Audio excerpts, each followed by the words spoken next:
The pandemic has created a perfect storm for teens and addiction, according to health experts. Kids are falling prey to drug dealers targeting them through social media. And fentanyl-laced drugs are becoming more common, with teens taking them without realizing what exactly they are ingesting. It's a new trend that's killing more teens by the day. The Iowa Department of Public Safety says the number of counterfeit prescriptions laced with fentanyl has quadrupled already in 2022. We spoke with a group of parents who share how their kids died from drugs, hoping to warn other parents and save lives. Now we're speaking to a doctor who explains what drugs do to the developing teenage brain.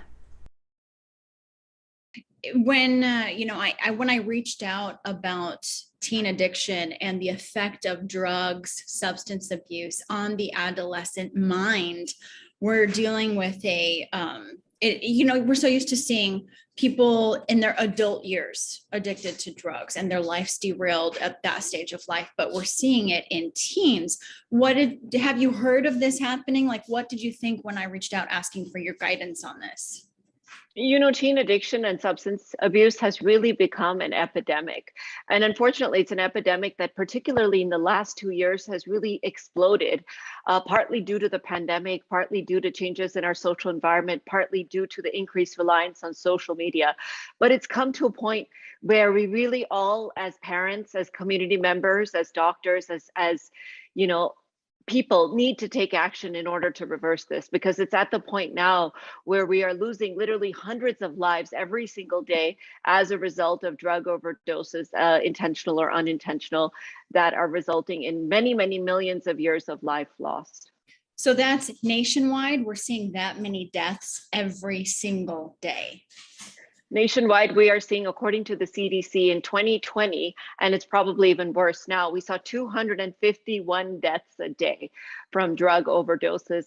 And out of those, a recent report in JAMA Pediatrics tells us that 59 deaths every single day occur in young people aged 10 to 24. When you break this down further, you see that the average age amongst adolescents is 15 of someone who dies.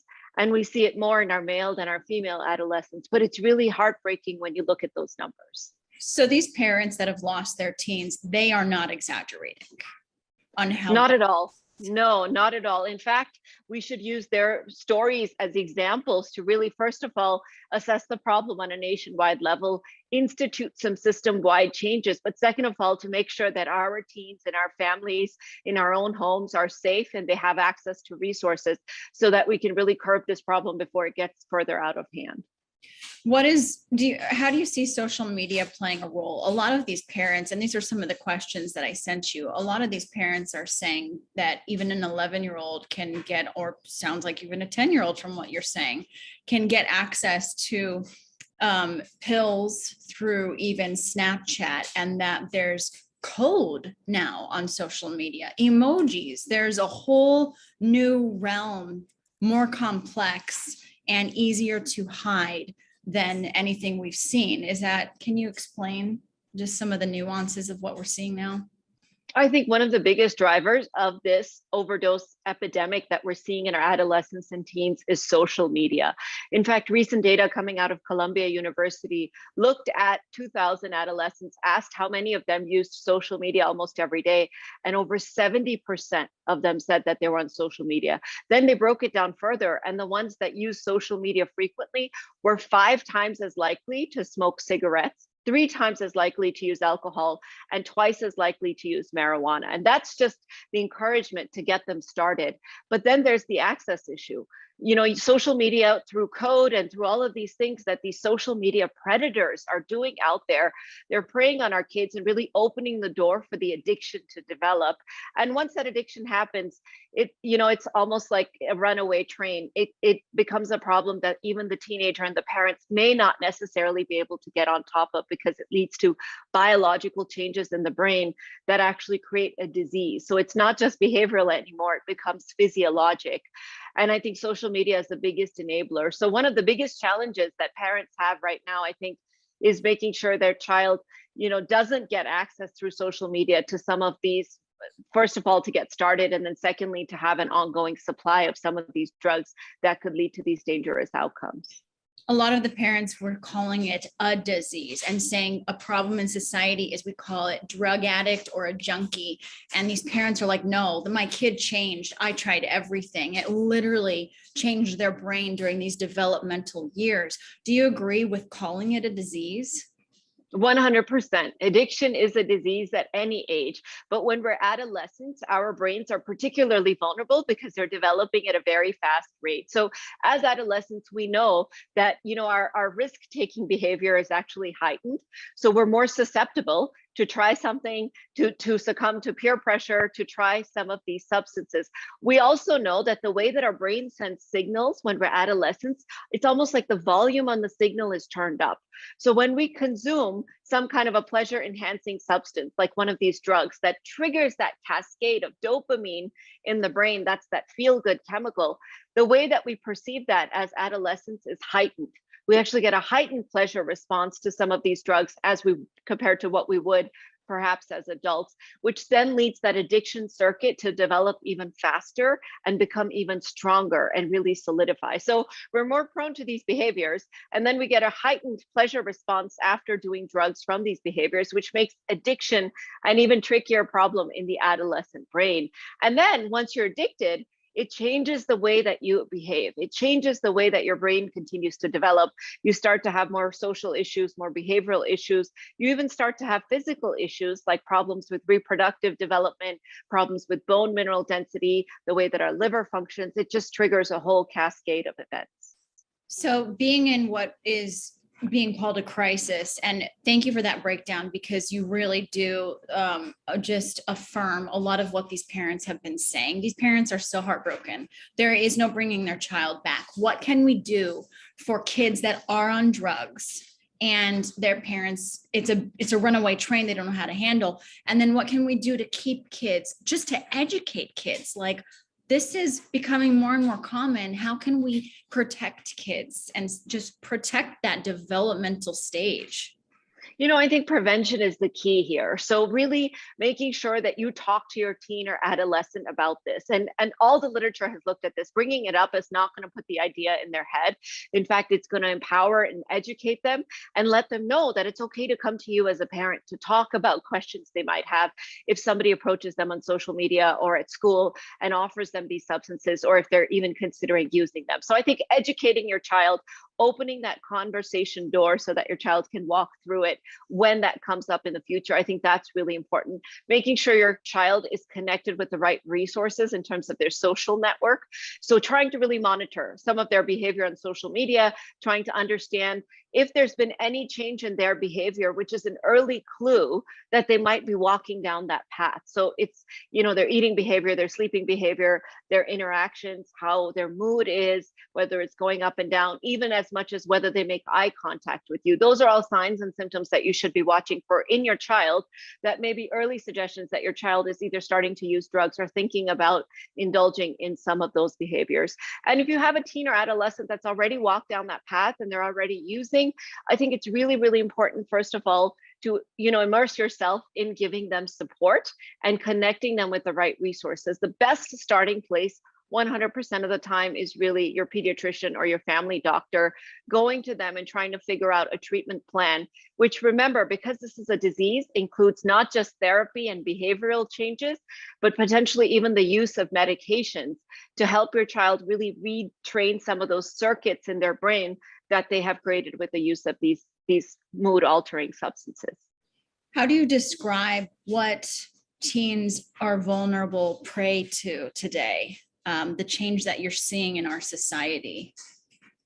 I think there's a whole host of problems with being a teenager today that are on top of all the regular problems of being a teenager. So it is really challenging because social media has opened up teens to not just drug abuse and substance abuse, but we also see bullying, cyberbullying occurring online, which can, lead to substance use as a reaction.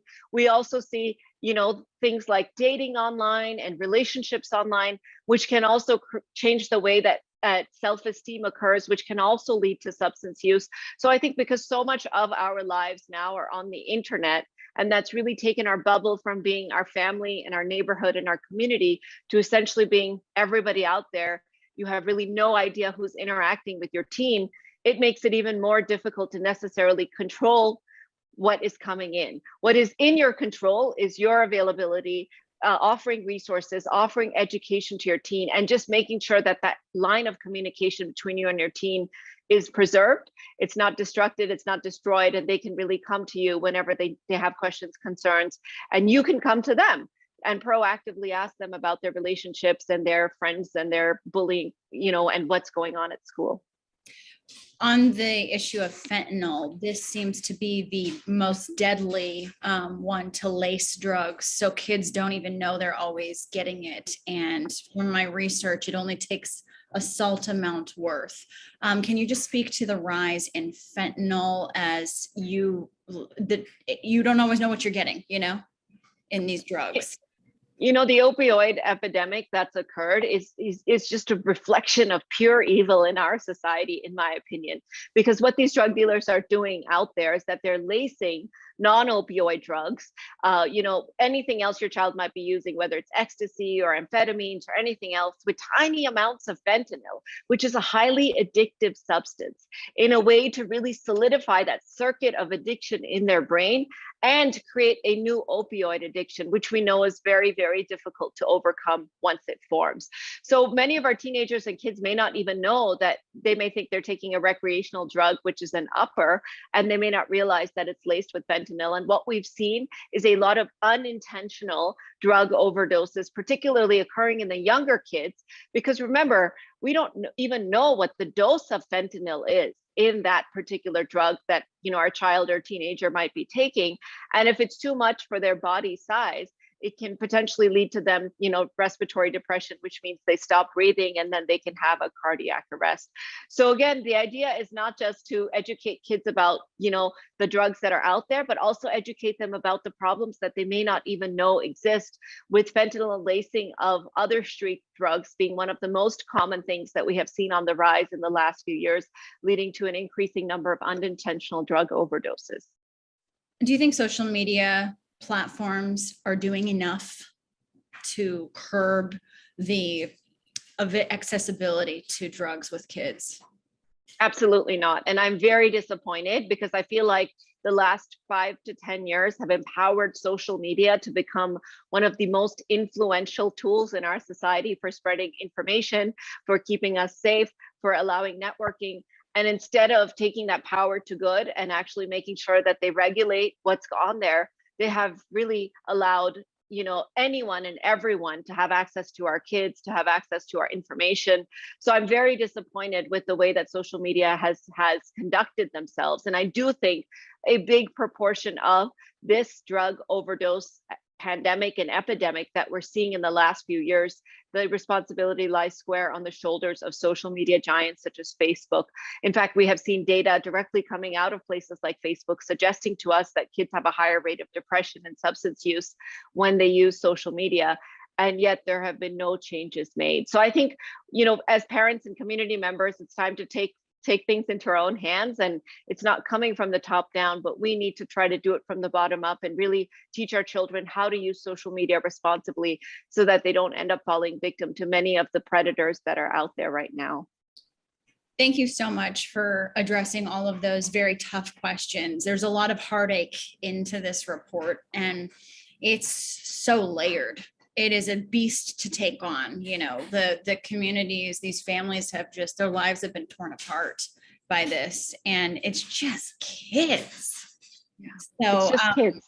Oh yeah. Gosh. And one thing that I really hope we could take away from the pain and suffering of all these families is that we look at their child's story and we raise awareness. Because even now, with the numbers that are out there staring us in the face, we are not tackling this problem as aggressively as we ought to as a country and as communities. So I really hope that we can take that away from this and really use this as a wake-up call to learn some difficult lessons to keep our kids and adolescents safe moving forward. Do you see this getting worse unless we do something? 100% based on the trajectory, because we're coming off the heels of 2 years of, our lives being turned upside down, our social interactions being turned upside down. We have seen substance abuse skyrocket, even in the adult population. And a lot of times kids emulate what their parents do. So if they're seeing their parents drink more or use more drugs, they potentially could do that themselves as well. So I really do think it's time for all hands on deck for us to change the trajectory of this in the next coming years, because what many of us are talking about looking at now is the mental health curve of the pandemic. We have flattened, the cases, we have learned how to deal with the virus itself, but the collateral damage that it's left behind with respect to our behaviors, our mental health, and some of these problems that have not been addressed because of the pandemic is really what we need to look at flattening now moving forward.